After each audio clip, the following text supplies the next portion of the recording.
घटना को, ठीक है। प्रकाश के परावर्तन के जो नियम थे वो 2 नियम थे, और उन नियमों में जो हुआ था उस नियम की घटना को समझते हैं। यानी कि हम लिख सकते हैं, टॉपिक का नाम होगा प्रकाश के परावर्तन के नियम की घटना। अब देखो यह घटना कैसे घटित होती है। प्रकाश के परावर्तन के 2 नियम तो हो गए। एक नियम हो गया आपतित किरण परावर्तित किरण आपतन बिंदु पर खींचा गया अभिलंब तीन एक तरह में होते हैं, और दूसरा हो गया आपतन कोण परावर्तन कोण के बराबर होते हैं। अब ये घटना कैसे घटित होती है, चलिए इसको समझते हैं। मान लीजिए कोई एक ये दर्पण है, ठीक है, कोई ये दर्पण है। इस दर्पण का नाम देते हैं हम लोग समतल दर्पण। क्या बोलेंगे इसको हम लोग? समतल दर्पण। ये एक दर्पण है जिसका नाम है समतल दर्पण। तो चलिए हम इसको पहले फटाफट बना लेते हैं, उसके बाद हम आगे की क्रिया अगला को समझेंगे क्या है। ये समतल दर्पण है, ठीक है। चलिए समतल दर्पण हो गया। अब क्या कहता है, जो कोई किरण क्या है ना, समतल दर्पण पर आकर के पड़ेगी। मान लीजिए एक किरण जो है ना यहाँ तक चल करके आई और ऐसे समतल दर्पण पर आकर के पड़ी, ठीक है। और जब भी हम किरण को दिखाते हैं तो एरो मार्क के जरिए दिखाते हैं। मैंने कल के क्लास में आपको बताया था, जब भी आपको किरण दर्शाना होगा आप एरो मार्क के जरिए दर्शाएंगे। और किरण की जो रेखा होती है वो बिल्कुल सीधी होती है। सरल रेखा में किरण क्या होता है, गमन करता है, ठीक ना। उसको हम लोग एरो के जरिए दिखाते हैं। तो मान लीजिए ये किरण चल करके आई और इस बिंदु पर पड़ी, ठीक है, इस बिंदु पर पड़ी। तो मैंने जो नियम पढ़ा है उस नियम में पढ़ा है, जो आने वाली किरण जो होगी ना, यानी आपकी किरण जो होगी ना, उसका परावर्तन होगा भाई, नहीं। तो चलो ये परावर्तन हो जाएगा इसका। तो ये किरण ऐसे आई थी और ऐसे चली जाएगी, जैसे आई थी वैसे ही चली जाएगी। जैसे आई थी ये किरण वैसे ही जा रही है, ठीक ना। तो चलो ये चली गई किरण, ओके, तो चली गई ये किरण। अब देखो ये आने वाली किरण थी, ये जाने वाली किरण थी, और इन दोनों किरणों के बीच में अगर हम कोई लंब डाल दें, मान लीजिए ये हमने लंब डाल दिया इसके बीच में, इसके बीच में हमने क्या किया, एक लंब डाल दिया ऐसे, ये एक लंब डाला गया इसके बीच में, ठीक है गाइस। अब हमारा नियम जो है ना, इसका नाम हम कुछ भी रख सकते हैं। मान लीजिए इसका नाम रखा हमने ए, इसका नाम रखा बी, इसका नाम रखा सी, इसका नाम रखा एम, इसका नाम रखा एम डैश, कुछ भी हम रख सकते हैं, ठीक ना, एम डैश, और इसका नाम रखते हैं हम लोग ओ, ओके। यहां तक बात समझ में। तो पहला नियम जो अपना कहता था, पहला नियम क्या कहता था, आपतित किरण, परावर्तित किरण एवं आपतन बिंदु पर खींचा गया विलंब तीनों एक ही समतल में होते हैं। और दूसरा कहता था आपतन कोण परावर्तन कोण के बराबर होते हैं। यानी कहने का मतलब जो आपतित किरण है ना, ये जितना डिग्री का कोण बना करके आएगी उतना ही डिग्री का कोण बना करके वापस जाएगी। इस बात को आपको ध्यान में रखना है। जो आपतित किरण जितना डिग्री का कोण बना करके आएगी उतना ही डिग्री का कोण बना क्या होगी, वापस चली जाएगी। अब देखिए मैंने एक बिंदु से अभिलंब खींचा ना, तो ये आपतित किरण और अभिलंब के बीच में एगो कोण बन रहा है ना। एगो परावर्तित किरण और अभिलंब के बीच में एगो कोण बन रहा है ना, ठीक है।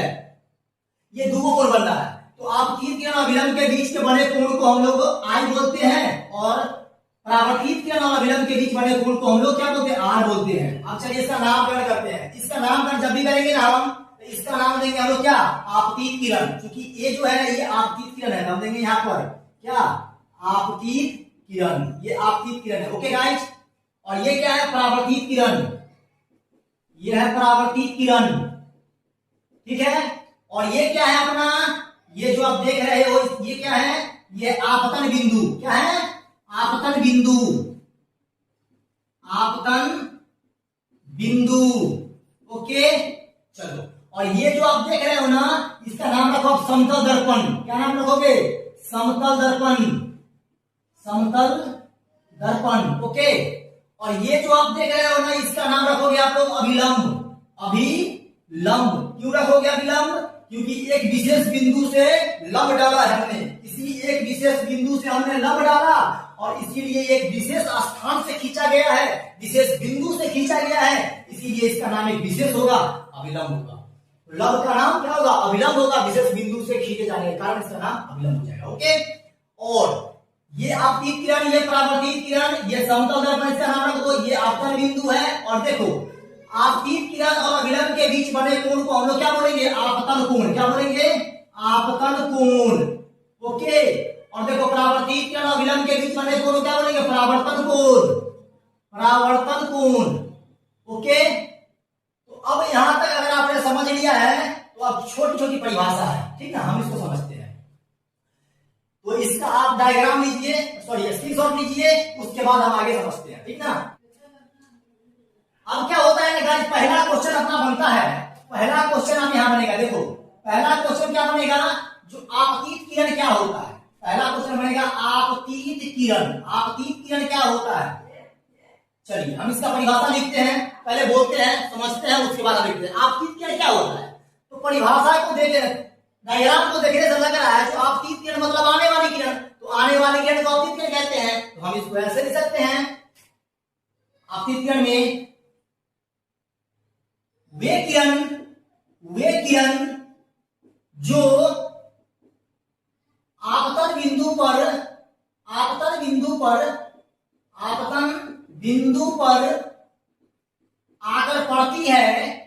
आकर पड़ती है उसे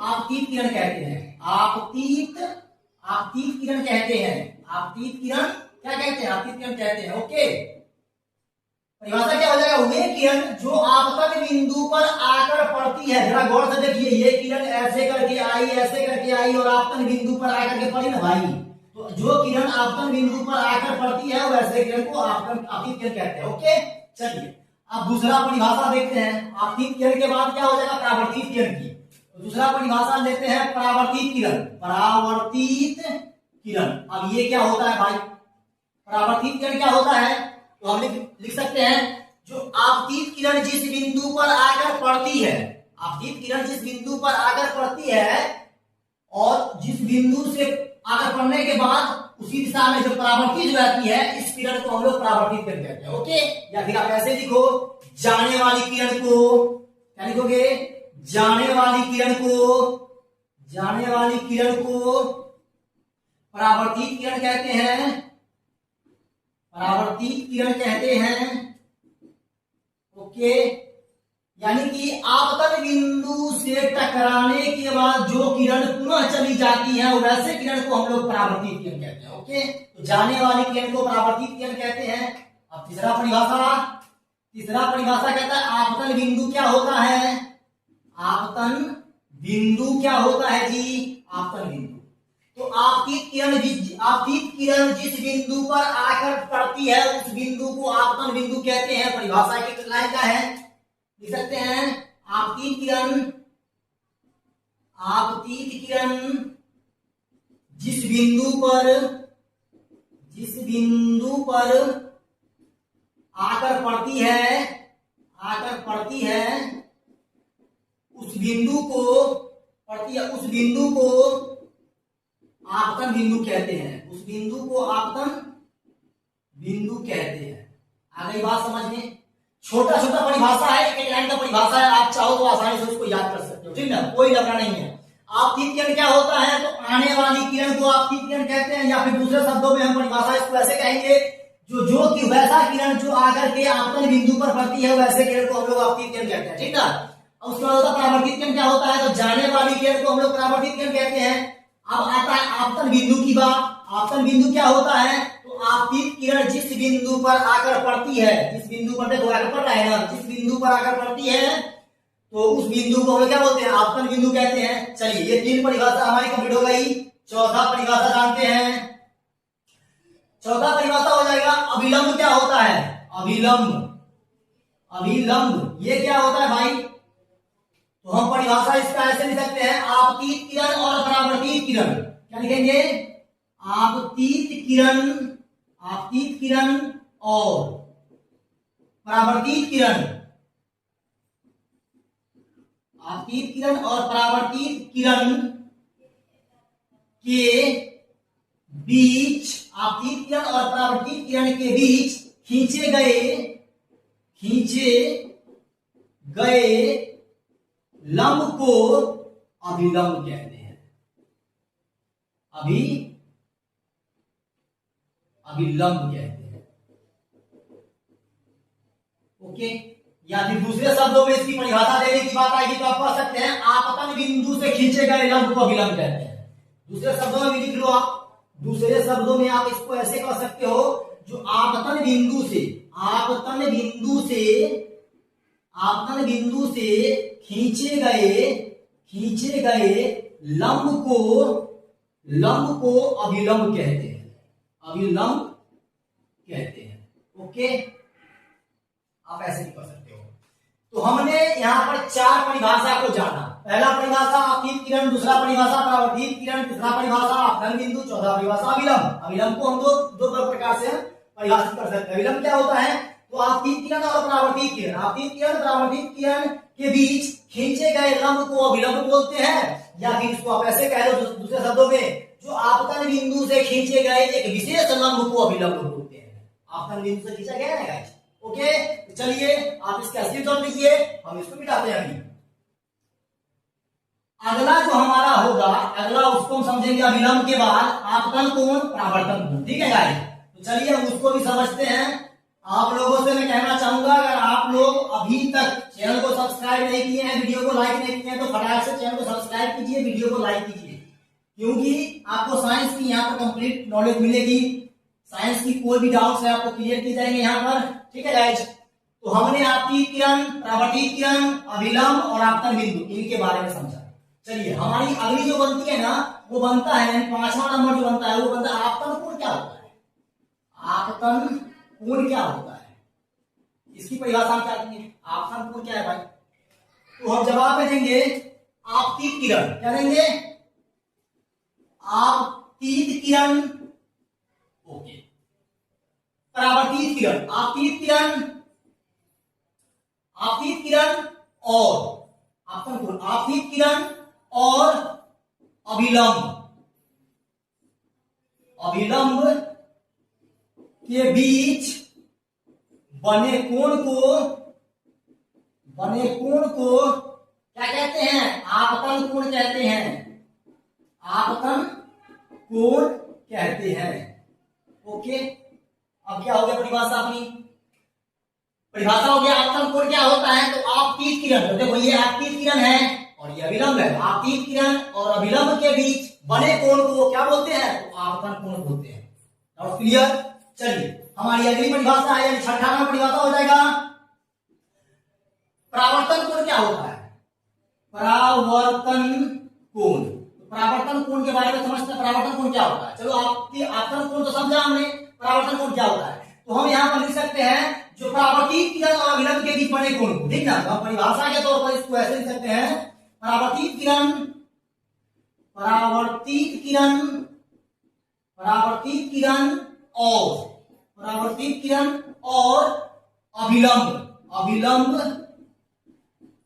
अभिलंब के बीच बने कोण को। अब परावर्तित किरण और अभिलंब के बीच बने कोण को क्या कहते हैं? कहते हैं परावर्तन कोण। नहीं, परावर्तन कोण कहते हैं। ठीक है, तो आगे बात समझ में, परावर्तित किरण क्या होता है, सॉरी परावर्तन कोण क्या होता है। तो हम लोग परिभाषा के तौर पर इसको ऐसे बोलेंगे, जो परावर्तित किरण यानी जाने वाली किरण और अभिलंब, इन दोनों के बीच में जो कोण बनता है ना, इसको हम लोग परावर्तन कोण बोलते हैं। तो यहां तक तो मुझे नहीं लगता है तो अब आपको कोई प्रॉब्लम होने वाली है। आपतित किरण को हमने समझा, परावर्तित किरण को समझा, आपतन कोण को समझा, परावर्तन कोण को समझा, समतल दर्पण को समझा, आपतन बिंदु को समझा। ओके, अब देखो गाइस, यहाँ पर आप एक चीज ध्यान रखना यहाँ पर ध्यान रखना क्या है आपको, आपतित किरण को हम लोग आई से इंडिकेट करते हैं, परावर्तित किरण को हम लोग आर से इंडिकेट करते हैं। यानी कि दोनों के बीच में जो बनने वाला कोण है ना, परावर्तित किरण और अभिलंब के बीच में जो बनने वाला कोण है, इसको हम लोग आर बोलेंगे। और आपतित किरण और आपतन बिंदु के बीच आपतित किरण और अभिलंब के बीच में जो बनने वाला कोण है ना, उसको हम लोग आपतन कोण बोलेंगे। इसको हम लोग आई से इंडिकेट करेंगे। ओके, यहां तक अगर आपने समझा तो फटाक से फिर लीजिए। तो गाइस, हमारी अगली टॉपिक का नाम है किरण पुंज। चलिए हम अगला टॉपिक पढ़ते हैं, यानी किरण पुंज को। किरण पुंज, इसको समझते हैं ये क्या होता है। ठीक है, तो किरण पुंज के बारे में मैं आपको बताना चाहूंगा, किरण पुंज क्या होता है। तो हम इसकी परिभाषा ऐसे दे सकते हैं, प्रकाश की किरणों के समूह को किरण पुंज कहा जाता है। ठीक ना, प्रकाश की किरणों के समूह क्या बोलेंगे? किरण पुंज। तो हम परिभाषा ऐसे दे सकते हैं, प्रकाश के किरणों के समूह को, प्रकाश के किरणों के समूह को किरण पुंज कहते हैं। ओके, आप परिभाषा ऐसे लिख लो, प्रकाश के किरणों के समूह को क्या कहते हैं? किरण पुंज कहते हैं। बस एक लाइन का परिभाषा है, आप याद करो, ठीक है। तो अब बात करते हैं जो प्रकाश के किरण के समूह कैसे होंगे। तो आप जानते हैं जो प्रकाश जब भी चलता है ना, सिंगल नहीं चलता है, प्रकाश समूह में चलता है, और उसी समूह को ना हम लोग किरण पुंज कहते हैं। जैसे मान लीजिए ऐसे ऐसे ऐसे ऐसे, यानी कि ढेर सारा प्रकाश चलेगा, और इन सभी प्रकाशों के समूह जो होंगे ना, इन सभी समूहों को हम लोग किरण पुंज के नाम से जानेंगे। ओके, तो यहाँ पर आपको याद रखना है, प्रकाश के किरणों के समूह को किरण पुंज कहते हैं। और किरण पुंज कितने प्रकार के होते हैं भाई? तो अगर मैं किरण पुंज के प्रकार की बात करूं, किरण पुंज के प्रकार की अगर मैं बात करूं, तो किरण पुंज के 3 प्रकार होते हैं, अपसारी किरण पुंज, अभिसारी किरण पुंज और समांतर किरण पुंज। ठीक है, तो किरण पुंज के प्रकार में अगर मैं लिखना चाहूं तो हम ऐसे लिख सकते हैं, किरण पुंज 3 प्रकार के होते हैं। कितने? 3 प्रकार के होते हैं। ओके, अब कौन कौन होते हैं? तो पहला होता है अपसारी किरण पुंज, अपसारी किरण पुंज, ठीक है, किरण पुंज आप ऐसे। दूसरा होता है समांतर किरण पुंज, और तीसरा होता है अभिसारी किरण पुंज। ओके, तो किरण पुंज कुल कितने प्रकार के हो गए? 3 प्रकार के। अब अपसारी किरण पुंज, समांतर किरण पुंज और अभिसारी किरण पुंज। अपसारी का मतलब क्या होता है गाइस? अपसारी का मतलब होता है फैलना। आप इसको ट्रिक के माध्यम से याद रखना। जब आपको ये याद ना हो, यानी अपसारी, समांतर और अभिसारी, यानी अपसारी क्या होता है, समांतर क्या होता है, अभिसारी क्या होता है, तो आप इसको ट्रिक के माध्यम से याद रखना। अपसारी को हम लोग बोलते हैं फैलना, यानी इसका नाम आप फैलना के संदर्भ में याद रख सकते हैं। और समांतर तो जानते ही है, समांतर मतलब समान, नहीं तो समांतर मतलब समान। और अभिसारी मतलब क्या होता है? इकट्ठा होना, इकट्ठा होना। आप ऐसे याद रखो, ये 3 चीज आप याद कर लो, आपको इसका तीनों का परिभाषा याद हो जाएगा। ठीक है, तो अपसारी किरण पुंज का मतलब क्या हुआ? फैलना। अपसारी मतलब फैलना, समांतर मतलब समान, और अभिसारी मतलब इकट्ठा होना, किसी एक जगह पर इकट्ठा होना। ओके, चलिए आप इसका पहले स्क्रीनशॉट लीजिए।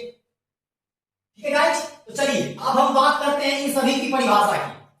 तो हमारा पहला परिभाषा यहां से निकलता है, अपसारी किरण पुंज क्या है? अपसारी किरण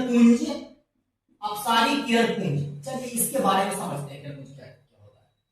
अपसारी किरण पुंज नाम से स्पष्ट मैंने पहले ही कर दिया है, जो फैलना। तो इसकी परिभाषा हम कुछ ऐसे देंगे, वैसा किरण पुंज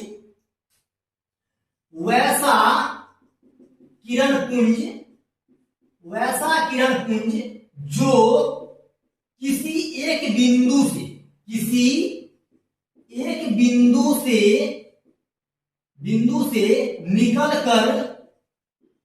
निकल कर फैलता हुआ चला जाता है, उसे क्या कहते हैं? अपसारी किरण पुंज कहते हैं। उसे अपसारी किरण पुंज कहते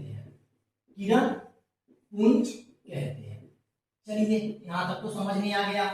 अपसारी किरण पुंज क्या होता है? तो वैसा किरण पुंज जो किसी एक बिंदु से निकलकर और फैलता हुआ चला जाता है, ऐसे किरण पुंज को हम लोग क्या बोलते हैं? अपसारी किरण पुंज बोलते हैं। चलिए ये तो परिभाषा हमें समझ में आ गया। डायग्राम क्या होगा इसका? तो चलिए इसका हम एग्जाम्पल देखते हैं। पहले हम एग्जाम्पल देखते हैं। इसका एग्जाम्पल आप लोग ले लो, क्या? टॉर्च। क्या? तो टॉर्च। आप गाइस टॉर्च को जरा गौर से देखते हैं। ये मान लीजिए टॉर्च है, तो टॉर्च में क्या होता है ना, टॉर्च का जो अगला हिस्सा होता है, जहां पर शीशा लगा होगा, यानी कांच लगा होता है, और उसके लिए जो बल्ब लगा होता है, अगर हम स्विच को ऑन करते हैं ना, तो प्रकाश क्या होता है ना, प्रकाश किसी एक बिंदु से निकलता है, यानी कि एक बल्ब से निकलता है प्रकाश, और उस शीशा के जरिए अपना रोशनी क्या करता है? वो फैलाता हुआ चला जाता है। ऐसा होता है ना। तो तो वो क्या करता है, अपना रोशनी को फैलाते हुए चला जाता है। तो कहां से निकल करके, किसी एक बिंदु से निकल करके, किसी एक बिंदु से प्रकाश निकला और फैलता हुआ चला गया। इसीलिए हम लोग इसका एग्जाम्पल लेंगे टॉर्च, क्योंकि टॉर्च की रोशनी क्या होती है, फैलती हुई चली जाती है। ओके, इसका एग्जाम्पल हमें मालूम हो गया, अपसारी का परिभाषा मालूम हो गया, अपसारी का एग्जाम्पल याद हो गया। ठीक है, अब इसका डायग्राम समझते हैं, इसको हम दर्शाएंगे कैसे। तो मान लीजिए यह कोई एक बिंदु है, मान लीजिए यहां पर, चलिए हम मानते हैं, मान लीजिए यह कोई बिंदु है, इस बिंदु से प्रकाश जो निकलेगा, यह प्रकाश ऐसे भी जा सकता है, यह प्रकाश ऐसे भी जा सकता है, ऐसे भी जा सकता है, ऐसे भी जा सकता है, यानी ये प्रकाश सभी रूपों में फैलता हुआ चला जा रहा है। आप गौर से अगर देखिएगा तो आपको यह प्रतीत होगा जो ये प्रकाश किसी एक बिंदु स्रोत से निकलकर और फैलता हुआ चला जा रहा है, ऐसा हो रहा है ना। तो टॉर्च सेम ऐसे ही है, टॉर्च किसी एक बिंदु से प्रकाश निकलता है, क्या करता है, वो फैलता हुआ चला जाता है, यानी प्रकाश को बिखेरते हुए चला जाता है। ठीक ना, तो हम इसका जब हम डायग्राम बनाएंगे तो इस रूप से डायग्राम बनाएंगे, और जब एग्जांपल देंगे इसका हम तो टॉर्च देंगे। ओके, ये किसका चित्र है, तो हम लिख सकते हैं चित्र में अपसारी किरण पुंज, क्या, अपसारी किरण पुंज, ये अपनी अपसारी किरण पुंज का डायग्राम हो गया। ओके, चलिए आप इसका स्क्रीनशॉट लीजिए पहले। ओके गाइस, इसको हम पहले मिटाते हैं और अगला समझते हैं। तो समांतर किरण पुंज के बारे में समझते हैं, समांतर किरण पुंज क्या होता है। चलिए समांतर किरण पुंज को हम कुछ ऐसे परिभाषित करेंगे, समांतर, समांतर किरण पुंज। चलिए समांतर किरण पुंज क्या होता है इसको समझिए। मान लीजिए प्रकाश जो है ना, प्रकाश एक सीधी रेखा में गमन कर रहा है। मैंने आपको पिछले स्लाइड में बताया आपको, जो प्रकाश जब भी होता है तो प्रकाश का गमन क्या होता है, बिल्कुल सीधा होता है, बिल्कुल सीधे चाल में प्रकाश चलता है, और इसी चाल को हम लोग क्या कहते हैं, सरल दिशा, यानी प्रकाश जो सरल रेखा पर गमन करती है। ठीक ना, तो समांतर किरण पुंज में लिखेंगे वैसा किरण पुंज, क्या लिखेंगे, वैसा किरण पुंज, वैसा किरण पुंज जिसमें प्रकाश एक दूसरे के जिसमें प्रकाश एक दूसरे के समानांतर चलती है, एक दूसरे के समानांतर चलती है, समांतर किरण पुंज कहलाती है, समांतर किरण पुंज कहलाती है। ओके, चलिए ये बात तो आ गई समझ में। तो समांतर किरण पुंज क्या होता है, तो वैसा किरण पुंज जिसमें प्रकाश एक दूसरे के समांतर, एक दूसरे के बराबर समान चलेगी, तो वैसे किरण पुंज को क्या कहेंगे हम लोग, समांतर किरण पुंज। ठीक है, चलिए इसका एग्जाम्पल की अगर मैं बात करूं, इसका एग्जाम्पल क्या हो जाएगा, तो समांतर किरण पुंज का क्या, इसका एग्जाम्पल में आप याद रखना क्या, razor light, razor light, razor light आप याद रखना। रेजर लाइट ही क्यों, तो अगर आपने रेजर लाइट देखा होगा तो रेजर लाइट क्या होता है ना, किसी एक बिंदु पर वो प्रकाश को देता है। अगर मान लीजिए रेजर लाइट से हम स्विच को ऑन करते हैं ना, तो उसका प्रकाश क्या होता है, फैलता वैलता नहीं है, सीधा अगर जिस बिंदु पर आप मार रहे हो ना, जिस जगह पर आप इंडिकेट कर रहे हो ना, वही जगह पर वो प्रकाश जाएगा, इन्हें उन्हें भटकेगा नहीं। तो रेजर लाइट इसका बेस्ट एग्जाम्पल है। और इसकी अगर मैं डायग्राम की बात करूं तो मान लीजिए ये प्रकाश समांतर चल रहा है, यानी एक दूसरे के समानांतर चल रहा है, ये देख रहे हो आप, ये क्या कर रहा है, एक दूसरे के समानांतर चल रहा है।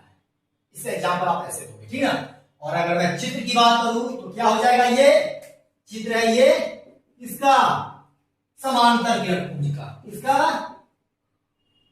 समांतर किरण पुंज का, समांतर किरण पुंज, किरण पुंज। ओके, तो ये डायग्राम आपको याद रखना है, रेजर लाइट आपको याद रखना है, समांतर किरण पुंज हम समझ गए। यहां से ही हमें समझ में आ रहा है, कहां से, यानी किरण पुंज कितने प्रकार के थे, किरण पुंज 3 प्रकार के, 3 प्रकार में मैंने यहीं पर स्पष्टीकरण कर दिया। जो अपसारी को बोलते हैं फैलना, समांतर को बोलते हैं समान, और अभिसारी को क्या बोलते हैं, इकट्ठा होना, मैंने यहीं पर स्पष्टीकरण कर दिया है।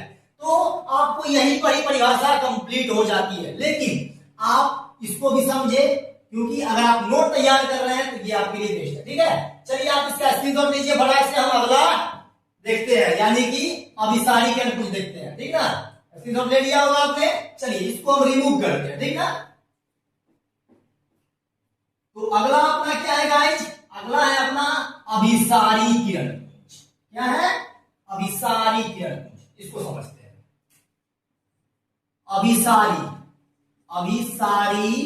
किरण पुंज, किरण पुंज। अब ये क्या होता है भाई? तो अभिसारी मतलब क्या? इकट्ठा होना, इकट्ठा होना, नाम से इकट्ठा होना। तो चलिए पहले इसकी परिभाषा लिखते हैं फिर समझाते हैं। वैसा किरण पुंज, वैसा किरण पुंज, वैसा किरण पुंज जिसमें प्रकाश, वैसा किरण पुंज जिसमें प्रकाश किसी एक बिंदु, किसी एक बिंदु पर आकर, किसी एक बिंदु पर आकर इकट्ठा होता है, वैसे किरण पुंज को, वैसे किरण पुंज को क्या कहते हैं? अभिसारी किरण पुंज कहते हैं। अभिसारी किरण पुंज कहते हैं।